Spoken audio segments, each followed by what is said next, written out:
It's an amazing feeling to have finally arrived in Apena, a tiny village that we have studied on a map for nearly 20 years. It's coming to places like these kind of little villages that are priceless. They've noticed Don's filming some stuff, so everything they do, they're like, come film, come back from a monkey hunt, and then he's there or making cassava bread, whatever it is. They're just so excited to share their way of life with you. Just trekking through the bush here, Mokele, which is where people at the last village said there's still some Mokele-Mbembes living here.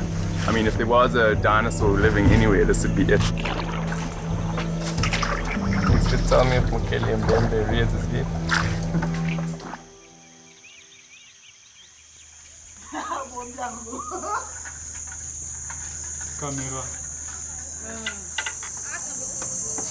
I must say, I'm so sick of the spaghetti. It's just been more than a week now of just eating the spaghetti and stock cube every single day. I think it's just and even before this we were eating badly, so like, I just haven't eaten meat for so long. I don't know how these vegetarians do it. When we're walking through the forest, I'm literally eyeing out worms. Like, all I can see wherever I look is meat. If I look and I see a worm, I see meat. I seeing a monkey, I see meat. So like, yeah, I don't know, the Congo has changed me. I don't know how I'm going to fit back into Durban. I'm probably going to be that shooting pigeons with the catty and brying them on the beachfront, you know. Okay, take one. Hi, my name's Jordan. My name's Luke. Donovan, I'm a filmmaker. Environmental science student. I first heard about Mokele-Mbembe when I was about 10 years old. Got a very large body, neck like a diplodocus with a long tail. Most of the expeditions that have gone there haven't come back with anything solid. So yeah, it would just be the ultimate claim to find the thing. We heard of this Don. He was sort of just gung-ho enough to do it. It sounded wild, and these two dudes sounded crazy enough to pull it off. So I said, why not?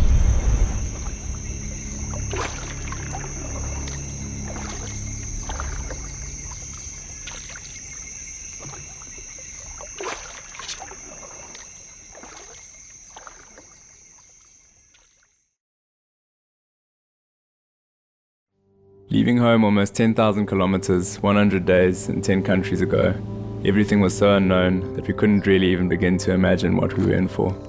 All we knew is that we were searching for something outside of our own reality. Before coming here, we expected the stories of Mokele-Mbembe to be confined to the Lake Tele Reserve, but we're 2 weeks into exploring the heart of the swamp, and we're shocked at how widespread the stories actually are.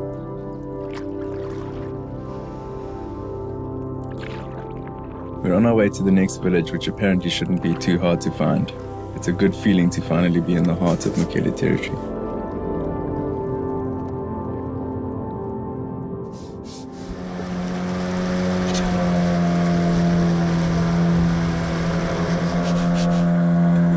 Have you seen it yet? Some strange reason I haven't seen Mokele yet. I thought I saw a glimpse of it, but then, I think in retrospect it was a rock that moved or something in my mind. Have you seen it yet, George? Yeah. You guys not checked him, he just popped his head out here, he was frolicking around in the water there. I just didn't say anything because I just assumed you guys must have seen him. It's like, yeah, it's not such a big deal there. I don't know why everyone thinks he's so dangerous.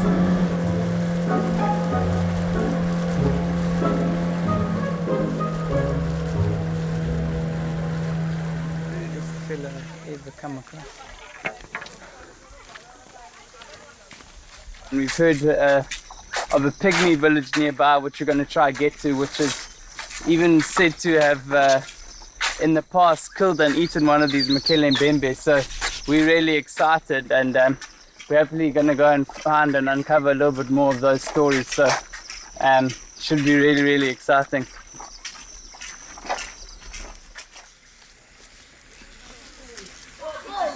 No, if you want to see Mokele-Mbembe, it's very dangerous. Very dangerous. Very dangerous. So that dinosaur, do you know anyone who's seen it? Oh, we are both questions here. Two people. Two people here. Oh, At Mokele. at Mokele, Yes. say they've seen it. Yes. Oh, okay. What did they tell you about it? Yeah, look at me, Jordan. Yeah. I can't see anything. Me. I'm born here. Throughout the swamp region, people have been cautious to talk candidly about Mokele-Mbembe. With many mystical powers attributed to its existence, it's treated with much reverence. And so we're once again told that we need to go deeper into the jungle to find an AKA village who are most closely tied with stories of Mokele-Mbembe. The AKA are a nomadic group of hunter-gatherer people who have inhabited the Likwala region for thousands of years. Historically, they have been closely tied with stories of Mokele-Mbembe, with accounts of hunters killing and even eating the creature. In this region, there is no greater source. After 2 weeks of jungle trekking, we know that they are our best possible hope of a sighting.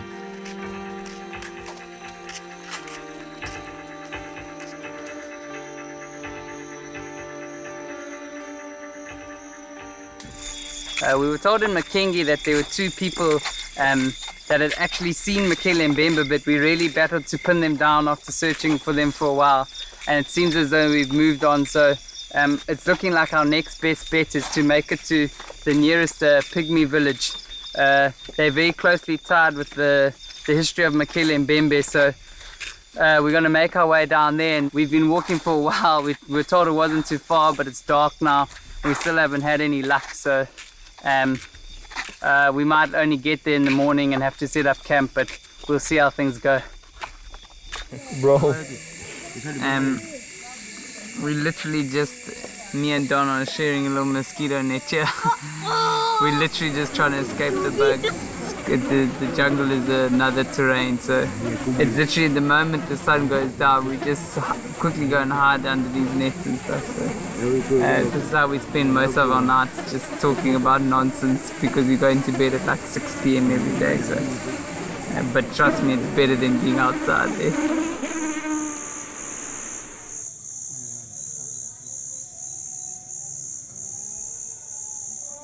It's been 4 days since leaving Mukengi, hopping on and off of pirogues and walking along the narrow jungle paths. It's such a harsh environment, but we've been dreaming of this for 20 years, so we're loving every moment of it. It's so dense that apart from the path we can go nowhere, and it makes me wonder about the many undiscovered things and all the secrets this jungle holds. Now, about 1 day from the AKA village, I can't wait to hear their stories of Mokele-Mbembe, one of the world's most unfathomable creatures, right here, somewhere in this impenetrable jungle. Really, really damp in here.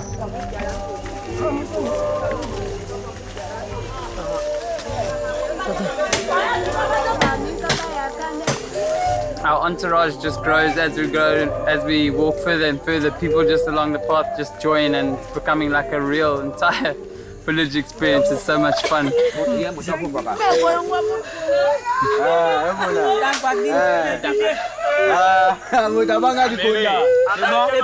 C'est bon, merci.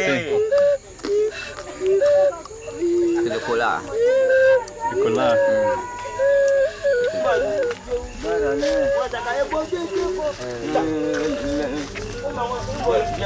Perché molangi?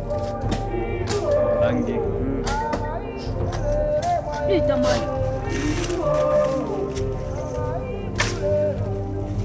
Mapa kala kiti. Ba peji mo to ba ya nyangula di mele. No mai.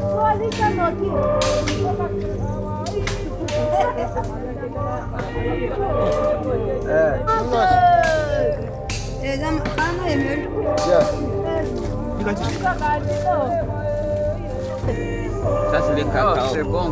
Cacao. Le miel. Suki. For here. Can I have a little bit? So, amongst all these bites, I've got this one on my elbow that's becoming really sore by the day. I think it's, from what we understand, it's some kind of acid bug. So when you hit it and then you sort of smudge it, it lets out an acid, and I've got all these boils now. Well, kind of, I don't even know what they are, kind of developing on my elbow here. It's literally getting sore every day. But I'm actually hoping it's that, because I've heard other things about bugs that lay eggs in you and stuff, so I'm hoping it's not one of those. The Congo jungle is so thick and dense that moving through it, it's difficult to comprehend its vastness.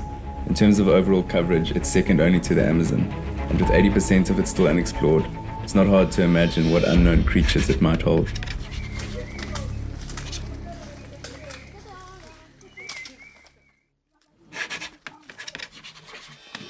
We're in the thick of the Likuala swamp, and we're realizing more and more that the stories of Mokele-Mbembe are well known among the people who live here. While some believe that Mokele-Mbembe was killed and eaten a long time ago, others believe that there are still more living in the area. Walking through the forest, we've been met by a group of AKA people who are leading us back to their village. Just walking through the forest here with the AKA. They're actually such a cool bunch of people. They're so friendly, and we just they're showing us like, they're so keen to show us like every little plant in the forest. They showed us some stuff that we can use for our bites. I think we're looking quite unhealthy, and they're just giving us this cool fruit that tastes like sweets and showing us which plants we can and can't eat. So yeah, it's actually quite a cool day.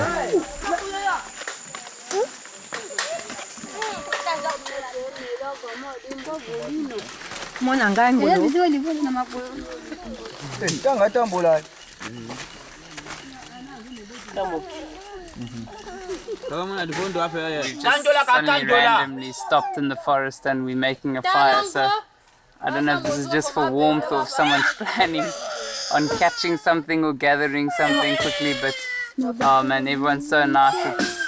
It's such a wonderful experience. Minus the bugs. No.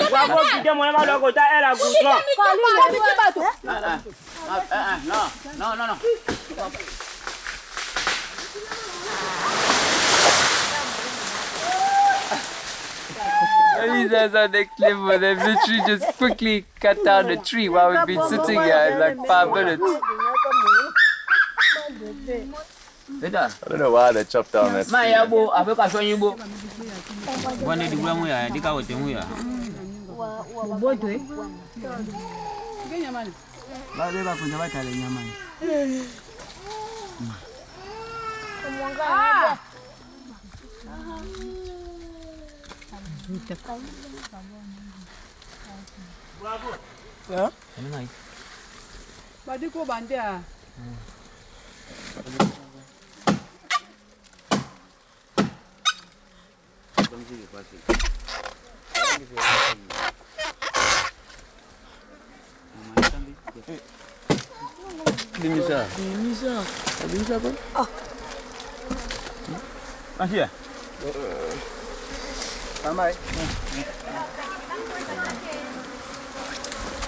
Utempe, sa. Tahu.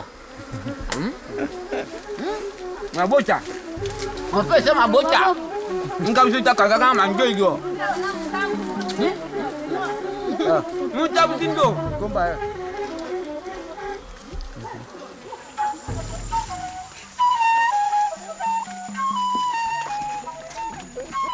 In this completely different environment, we're quick to realize how pathetic and useless we are.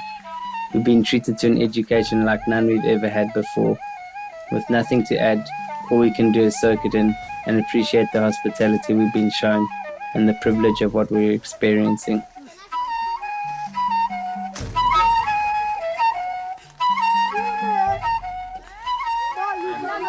Shame, so they just sent one of the young guys up about 20-25 meters up a tree to fetch us some Molombo plants. So we're interested to see now what this version of it is. So it's busy getting fetched at the moment. It's so ridiculous. He's climbed about 25 meters along vines in about a minute. So yeah, it's quite crazy. So Molombo is a plant that Mokele-Mbembe is rumored to eat. So we have seen a drawing of it, so I'm interested to see if this matches up with it or yeah. Finding the Molombo plant is a significant moment, but it's lost quickly across the language barrier. It grows high up in the jungle canopy and is considered to be Mokele's staple diet because it's one of the few animals that can reach them with its long neck. Tasting it, it's a delicious sweet and sour flavor, but more than anything, an exciting sound that feeds our anticipation for what's ahead.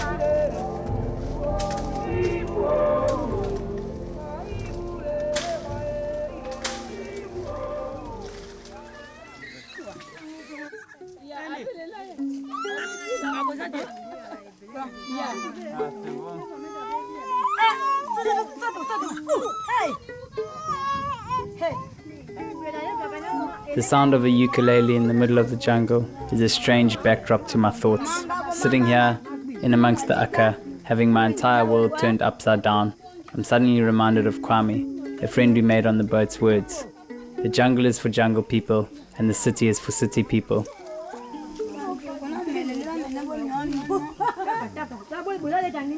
Can you just ask, we're wanting to know if they know any stories of Mokele-Mbembe? Be wanamu bo njoko kenu kembembe pano ukuji epa ukuji angato ebebwe oji mistake jini Mokele-Mbembe. Is his grandfather's hunting Mokele-Mbembe? Yes. And kill Mokele-Mbembe. See. His grandfather killed Mokele-Mbembe. When he come Mokele is dead, or eat Mokele-Mbembe, his grandfather no, don't eat Mokele-Mbembe. It's dangerous animal. If you eat Mokele-Mbembe, you must die. This man's account is in line with much of what we've heard, and it's from such stories, along with others, which have led many to believe in Mokele's mystical powers. Once again, we're told to go to one more village to hear further stories. It's the last leg and our last chance of finding someone who can show us more of Mokele-Mbembe.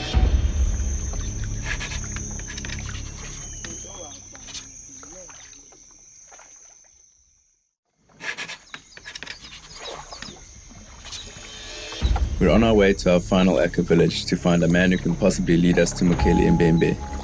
This is the end of the road for us. Our money has run out, and we're now just living off the kindness shown by people we meet along the way. After 3 months' travel, we still have no proof of Mokele's existence. But having listened to all these stories, we're as convinced as the people who live here.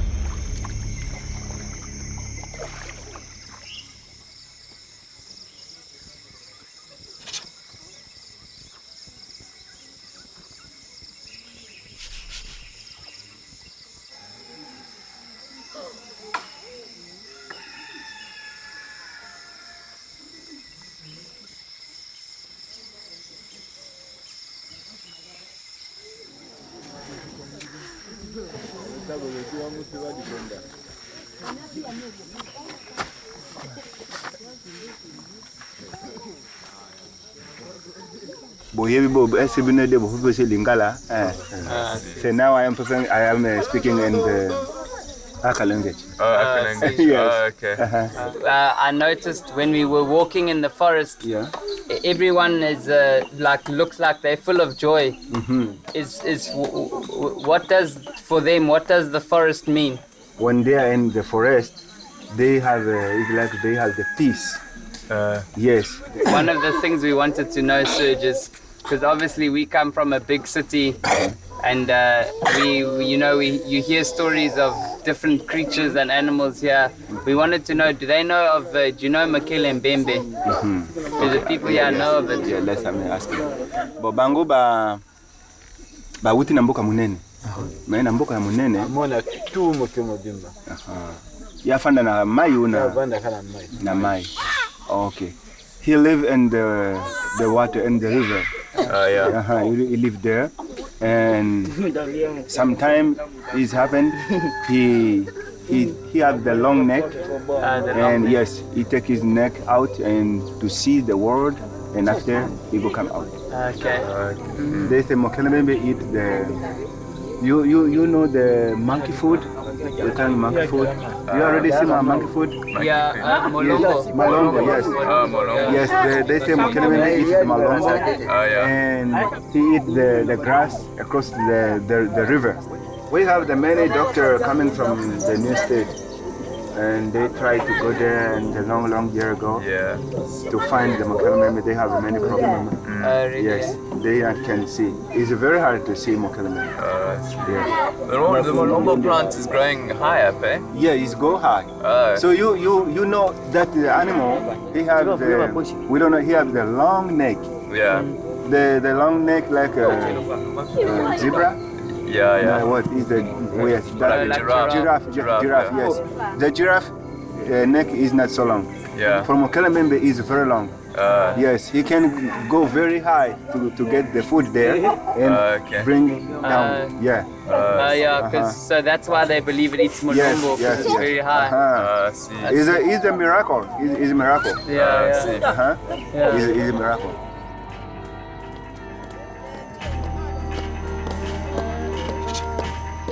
Over 100 days into this journey, we realized that there's potentially an endless amount of stories that we could chase. For us, Mokele-Mbembe as the last living dinosaur has been a source of mystery and a childhood dream to go and search for it. But yeah, it is so much more, an integral part of AKA life and culture that has survived over generations of storytelling, and we feel privileged to have been allowed to partake in that. It's part of a grand narrative, a story that's intermingled with cultural beliefs, and it doesn't fit into a single narrative. In many ways, it's a story that's best told here. Moving from village to village through the swamp, we've heard detailed accounts of its physical appearance, but it's also considered a spiritual being, and because of that reverence, nobody we have met is willing to search for it. From our reference point at home, the idea of Mokele-Mbembe as the world's last living dinosaur is absurd, yet here it is an unquestioned reality. But that's what travel is. It's an opportunity to observe cultures and knowledge systems that are not our own, and in doing that, we hope that we might learn something new. Thinking of it now, home is suddenly a strange thought, a land where things aren't so enchanted, where mystery has been destroyed, and we revel in the idea of knowing everything. Coming all this way has been the greatest adventure we could have ever dreamed of, and it's fueled our sense of wonder with everything the world holds. There's just so much that's unimaginable and beyond us, and yet it's there to be found. You just have to go looking for it. Because Mokele-Mbembe wants to live in the quiet place and the deep place and close to the tree. I think it's a dangerous research. We have many power.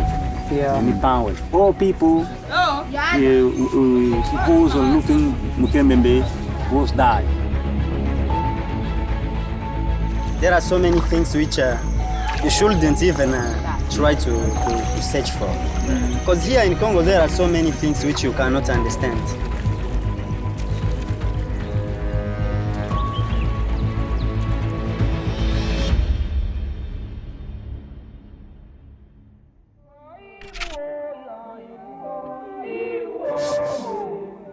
Hitchhiking to the Congo was by far the most amazing thing we've ever done. Looking back at it, it was a journey that was so much more than what we expected. The trip took way longer than we initially imagined, and at some stages we thought we'd never make it through the DRC. We had countless vehicle breakdowns and run-ins with officials. Jordan's malaria nearly led to a turnaround, and our tight budget really limited the end of our trip. But selling a laptop and some other gear allowed us to push on. From trains and trucks to massive barges, we've crossed some of the most beautiful and varied landscapes Africa has to offer. Although hitching began out of necessity, having experienced the freedom and authenticity it brings, we can't really imagine traveling any other way. It's always the unexpected things which make the journey, and so for the next time, we probably wouldn't change a thing.